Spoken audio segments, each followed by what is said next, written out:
Time యూపీఎస్సీకి tuitions only in Tirumala IAS institute Chaitanyapuri. Call చేసి ఇప్పుడే జాయిన్ అవ్వండి. నమస్తే, వెల్కమ్ టు సుమన్ టీవీ. నేను జానకి. అందరం ఈ మధ్య కాలంలో ఎక్కువగా మాట్లాడుకుంటున్నాం గోల్డ్ గురించి. ఆడవాళ్ళకి చాలా ప్రీతిపాత్రమైంది బంగారం. బంగారం ఇష్టపడిన ఆడవాళ్ళు ఎవరుంటారు చెప్పండి? అందులోనూ మన ఇండియాలో అయితే ఆడవాళ్ళకి చాలా ఇష్టమైన ఆభరణం ఏదన్నా ఉంది అంటే బంగారం. ఎందుకంటే అంతో ఇంతో దాచేసుకొని కూడా ఎక్కువగా మనం గోల్డ్ కొనుక్కుంటూ ఉంటారు ఆడవాళ్ళు. 1 గ్రామ్ కొనుక్కున్నా చాలు అనుకుంటూ ఉంటాం, తృప్తి పడుతూ ఉంటాం, అంతో ఇంతో దాచుకొని కొనుక్కుంటూ ఉంటాం. అలాగే మనకి వరలక్ష్మి వ్రతాలు ఇలాంటివి జరిగినప్పుడు కూడా తీసుకోవాలి అని ఒక ఆశ అయితే ఉంటుంది. సో వీటన్నింటినీ కాదు అని చెప్పి బంగారం అయితే నేను దిగిరాను, కొండకి కూర్చుంటానని చెప్పి ఇప్పుడు అమాంతం ₹1,00,000 దాటే వరకు కూడా వచ్చేసింది పరిస్థితి. అయితే ఇప్పుడు బడ్జెట్ రేపు బడ్జెట్ అయితే ప్రవేశపెట్టబోతున్నారు. ఈ బడ్జెట్లో రేటు పెరుగుతుంది అని కొంతమంది, ఆ బడ్జెట్ తర్వాత బంగారం రేటు తగ్గుతుందని కొంతమంది అంటున్నారు. ఏం జరుగుతుంది అనేది బడ్జెట్ ప్రవేశపెట్టిన తర్వాత, నిర్మలమ్మ తర్వాత మనకి తేలాల్సిన అంశం. అసలు ఎంత పెరిగే ఛాన్సెస్ ఉంది, దేనివల్ల బంగారం రేటు పెరుగుతుంది తగ్గుతుంది అనేది ఒకసారి మీకు ఎక్స్ప్లెయిన్ చేస్తాను. ఎవరైనా కొనుక్కోవాలి అని అనుకుంటే ఎర్లీగా కొనుక్కోవడమే బెటర్ అని అయితే నా సజెషను. నిపుణులు కూడా చెప్తున్నారు బంగారం రేటు 1 lakh రీచ్ అయిపోయినా ప్రాబ్లం లేదు, అక్కడి వరకు వెళ్తుందని కూడా చాలా క్లియర్గా నిపుణులు చెప్తున్న పరిస్థితి అయితే కనిపిస్తుంది. పెట్టుబడిగా కూడా మనం బంగారం మీద పెట్టుకోవచ్చు, మనం స్టాక్స్ మీద వాటి మీద ఇన్వెస్ట్ చేస్తూ ఉంటాం. గతంలో ట్రంప్ ప్రమాణ స్వీకారం చేసినప్పుడు కూడా గోల్డ్ రేట్ తగ్గుతుంది, తగ్గిపోయింది అని వార్తలు కూడా మనం విన్నాం. తర్వాత కూడా గోల్డ్ రేట్ పెరిగిన సందర్భాలు ఉన్నాయి. జనవరిలో పెళ్లిల మాసం కానే కాదు, బట్ జనవరిలో కూడా గోల్డ్ రేట్ పెరిగిన సందర్భాలు అయితే మనం చూసాం. ఇప్పుడు జనవరి ఎండింగ్లో ఉన్న నెక్స్ట్ మంత్ నుంచి పెళ్లిళ్ళు కూడా విపరీతంగా ఉన్న నేపథ్యంలో గోల్డ్ రేట్ 1,00,000 దాటిపోయినా కూడా ఆశ్చర్యం లేదని కూడా ఆర్థిక నిపుణులు చెప్తున్న పరిస్థితి కనిపిస్తుంది. టోటల్గా ఎందుకు పెరుగుతుంది, డిమాండ్ సప్లైకి ఉన్న తేడా ఏంటి అనేది అయితే ఒకసారి మీకు చెప్పే ప్రయత్నం అయితే నేను చేస్తాను. పెట్టుబడిగా అయితే మనం బంగారం మీద పెట్టడమే బెటర్ అని కూడా నా సజెషన్ కూడా. కొండకి కూర్చున్న బంగారం ధర బడ్జెట్ ప్రసంగం తర్వాత బంగారం ధర తగ్గుతుందా పెరుగుతుందా అనేది అయితే అందరికీ ఒక క్వశ్చన్ మార్క్గా మిగిలిపోయిన పరిస్థితి అయితే కనిపిస్తుంది. ఫిబ్రవరి 1వ తేదీన కేంద్ర ప్రభుత్వం బడ్జెట్ ప్రవేశపెట్టనుంది.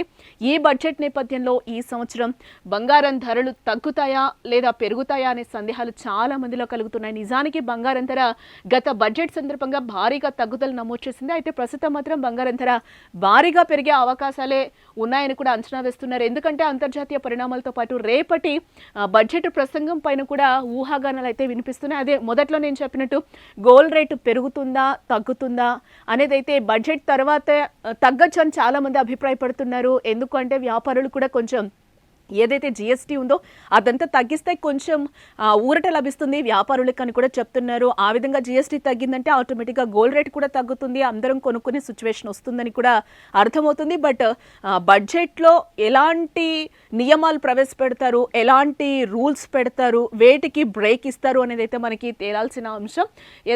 చూద్దాం ఏం జరుగుతుంది అనేది కూడా. బంగారం ధరలు గడిచిన నెల రోజులుగా భారీగా పెరుగుతూ వస్తున్నాయి. ముఖ్యంగా బంగారం ధర జనవరి 31వ తేదీన ఆల్ టైమ్ రికార్డ్ని తాకిందని చెప్తున్నారు.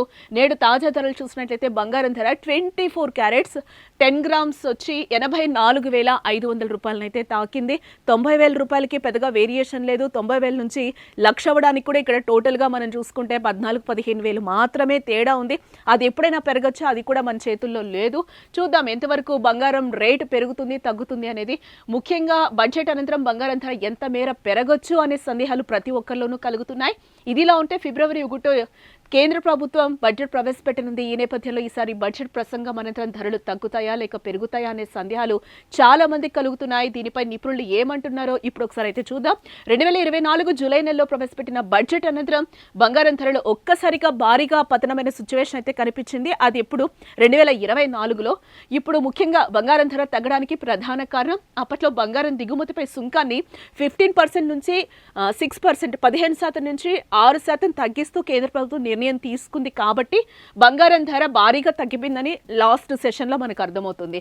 ఇప్పుడు కానీ బంగారం ధరలు ఆ తర్వాత అంతర్జాతీయ పరిణామాలతో ఒక్కసారిగా పెరగడం కూడా ప్రారంభించాయి. అప్పుడే ఒక దశలో బంగారం ధర మళ్ళీ 80,000కు చేరింది. అలాగే అయితే నవంబర్ నెలలో మళ్ళీ బంగారం ధర తగ్గడం ప్రారంభించింది. ఎందుకు ప్రధాన కారణం అంటే అమెరికా అధ్యక్షుడు డొనాల్డ్ ట్రంప్ ఎన్నిక అవడంతో ఒక్కసారిగా బంగారం ధరలు తగ్గుముఖం పట్టాయి. కానీ అనూహ్యంగా బంగారం ధరలు ఆ తర్వాత పెరగడం కూడా మనం చూసాం. ఒక్కసారి 70 to 68కి వెళ్ళిన సందర్భాలు కూడా మనం ఈ 2 months నుంచి కూడా చూసాం. అమాంతం 75, 74 కూడా ఒక్కటేసారి పెరిగింది. ఎస్, ఎందుకు అంతర్జాతీయ పరిణామాలతో పాటు డొనాల్డ్ ట్రంప్ చేస్తున్న వ్యాఖ్యలు కూడా కారణమని కూడా ఇక్కడ మనం ముఖ్యంగా గమనించవచ్చు.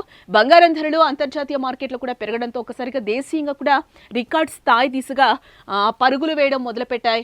తాజాగా డొనాల్డ్ ట్రంప్ వాణిజ్య యుద్ధానికి తెరలేపుతున్న వ్యాఖ్యలు చేయడంతో ఒక్కసారిగా ఇన్వెస్టర్లు సెంటిమెంట్ దెబ్బతిని స్టాక్ మార్కెట్ నుంచి పెట్టుబడులను ఉపసంహరించి బంగారం వైపు పెట్టుబడులు పెట్టడానికైతే మొగ్గు చూపుతున్న పరిస్థితి కనిపిస్తుంది.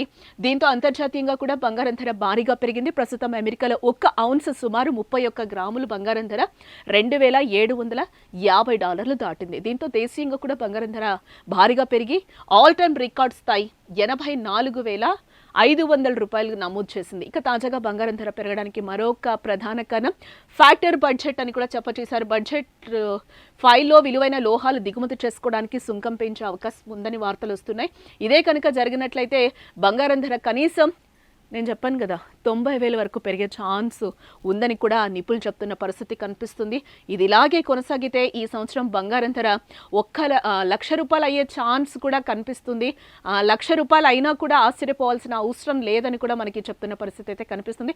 ఎస్, చూద్దాం ఫ్యూచర్లో ఏం జరగబోతుంది. ఫ్యూచర్ దాకా అవసరం లేదు, 1 day మిగులుంది మనకి. ఇంకా నెక్స్ట్ రేపు బడ్జెట్ ప్రవేశపెడుతున్నారు కాబట్టి దీంట్లో ఏమైనా GST పర్సంటేజ్ సుంకాన్ని ఏమైనా తగ్గించే అవకాశం ఉందా, లేకపోతే గోల్డ్ రేట్ ఏమైనా తగ్గుతుందా, లేకపోతే ఏం జరగబోతుంది అనేది కూడా చూడాలి. అతి తక్కువ రేపు బడ్జెట్లో అటు ఇటు ఆన్సర్స్ ఏమన్నా వచ్చాయి అంటే కనుక అమాంతం ₹1,00,000 అయినా కూడా మనం ఆశ్చర్యపోవాల్సిన అవసరం లేదు. కానీ సామాన్యులు దీన్ని కొంటారా కొనరా అనేది కూడా ఒక పెద్ద క్వశ్చన్ మార్క్. బంగారం దిగి రానంటూ కూడా ఉంది. ప్రజెంట్ అయితే ₹84,500 మార్కునైతే దాటింది. ప్రజెంట్ నెక్స్ట్ 90,000 అవ్వచ్చు అంటున్నారు. 90,000 నుంచి ₹1,00,000 కూడా అయ్యే ఛాన్సులు కూడా ఉన్నాయని చెప్పి గతంలో కూడా చాలా మంది నిపుణులు చెప్పిన పరిస్థితి కనిపిస్తుంది. ఎస్, కొనుక్కునే వాళ్ళు ఎవరైనా ఉంటే ఈ రోజు రేపట్లో కొనేసుకుంటే బెటరు. ఒకవేళ బడ్జెట్ ప్రవేశపెడుతున్న నేపథ్యంలో కూడా ఒకవేళ పెరిగి కూడా ఉండొచ్చు, ఏదైనా అవ్వచ్చు, రేపు ఏదైనా జరగచ్చు. కాబట్టి గోల్డ్ కొనుక్కోవాలి అని అనుకున్న వాళ్ళైతే కొనుక్కోవాలి. లేడీస్ జాగ్రత్త, ఎందుకంటే చాలా పెరిగిపోయింది. అసలు కొనుక్కునే సిచ్యువేషన్ ఉంటుందో లేదో, ఉన్న బంగారైనా కూడా దాచుకోండి అని కూడా నా సైడ్ నుంచి అయితే నేను సజెషన్ ఇస్తున్నాను. Stay tuned to Suman TV.